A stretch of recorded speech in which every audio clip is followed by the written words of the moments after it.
नमस्कार, जय हिंद, वंदे मातरम साथियों। एक बार आप सभी का बहुत बहुत स्वागत है हमारे YouTube चैनल के अंदर। देश और दुनिया की तमाम बड़ी खबरों के साथ आज लोकसभा चुनाव की 543 सीटों का भी सर्वे हुआ जारी। एबीपी न्यूज, फलौदी सट्टा बाजार और भारतीय 5 बड़ी एजेंसियों ने ये ओपिनियन पोल जनता आधारित सर्वे पर जारी कर दिया है, जिसको देख नेताओं की नींद उड़ती हुई नजर आ रही है। वहीं आप हमारे चैनल पर पहली बार विजिट कर रहे हैं तो चैनल को सब्सक्राइब, वहीं इस वीडियो को ज़्यादा से ज़्यादा शेयर जरूर करें। लोकसभा चुनाव की तारीखों का हुआ ऐलान। 14 अप्रैल को होने वाले हैं भारत के अंदर लोकसभा चुनाव। 543 सीटों में किस पार्टी को मिल रहा है बहुमत, किस पार्टी को देखना पड़ेगा हार का मुंह, इस वीडियो में देंगे हम आपको पूर्ण जानकारी, तो वीडियो को एंड तक जरूर देखें। वहीं इस लोकसभा चुनाव के अंदर आपको क्रिकेटरी चेहरे भी अब की बार चुनाव लड़ते आएंगे। वहीं आप हमारे वीडियो को किस क्षेत्र से देख रहे हैं वो भी कमेंट बॉक्स में जरूर बताएं। वहीं अब की बार आपको किस पार्टी की सरकार बनती नजर आ रही है। कांग्रेस पार्टी का दबदबा कायम होता नजर आ रहा है और जादूगर कहने वाली अब राहुल गांधी की जादूगरी चलने वाली है। अब की बार यह पीएम नरेंद्र मोदी बनेंगे अब की बार फिर देश के पीएम। सर्वप्रथम सीट छत्तीसगढ़ की, तो छत्तीसगढ़ में दोस्तों को 11 सीटें हैं और 11 में से 10 सीटें कांग्रेस पार्टी को, 1 सीट बीजेपी को और आम आदमी पार्टी के खाते में 0 सीट का आकलन होता हुआ नजर आ रहा है। अब की बार बात की जाए अगली सीट पश्चिम बंगाल की, तो यहाँ पर कुल 42 सीट है और 42 सीट के अंदर कांग्रेस को अब की बार बड़ा बहुमत मिलता हुआ 32 सीटों का आकलन, बीजेपी को 10 और आम आदमी पार्टी के खाते में 0 सीटें जाती नजर आ रही। बिहार की कुल 40 सीटों पर बात करी जाए तो 40 सीटों के अंदर कांग्रेस पार्टी को 28 सीटों का आकलन होता हुआ नजर आ रहा है, बीजेपी पार्टी को 10 सीटें और आम आदमी पार्टी के खाते में ओनली पर 2 सीटें जाती हुई नजर आ रही है।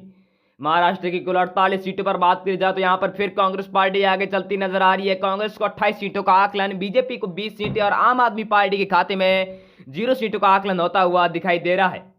मिजोरम की कुल 29 सीटों पर बात करी जाए तो ये कांग्रेस पार्टी के यहाँ पर 20 सीटें, बीजेपी पार्टी को 8 सीटें और आम आदमी पार्टी के खाते में यहाँ फिर 1 सीट का आकलन होता हुआ नजर आ रहा है।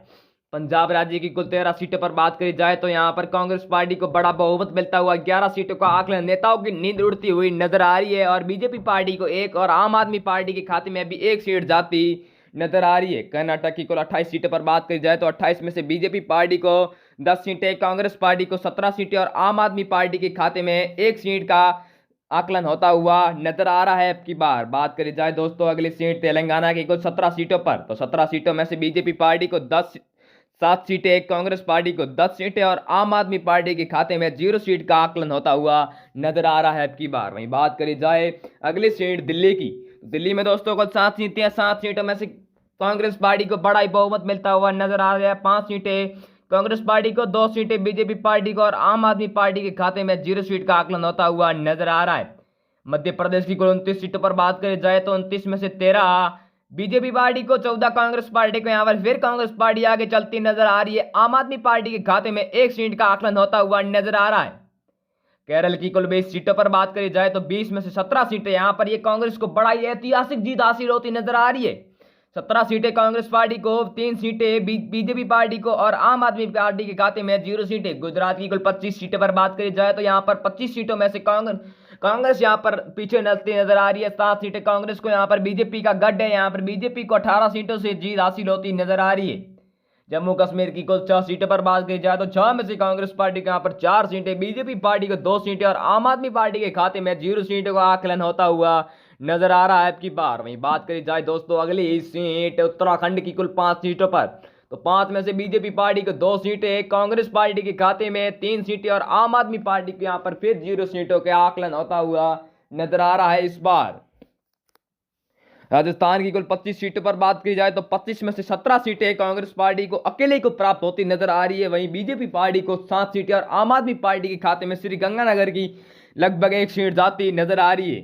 असम राज्य की कुल 14 सीटों पर बात करी जाए तो 14 में 10 सीटें कांग्रेस पार्टी को, 3 सीटें बीजेपी पार्टी को और आम आदमी पार्टी के खाते में 1 सीट जाती फिर नजर आ रही है अब की बार असम राज्य के अंदर। वहीं दोस्तों बात करी जाए आंध्र प्रदेश की कुल 25 सीटों के अंदर, तो 25 सीटों में यहाँ पर कांग्रेस पार्टी सबको बौखला कर रख दिया है, क्योंकि 14 सीटों एक बहुत ज्यादा सीटें होती है।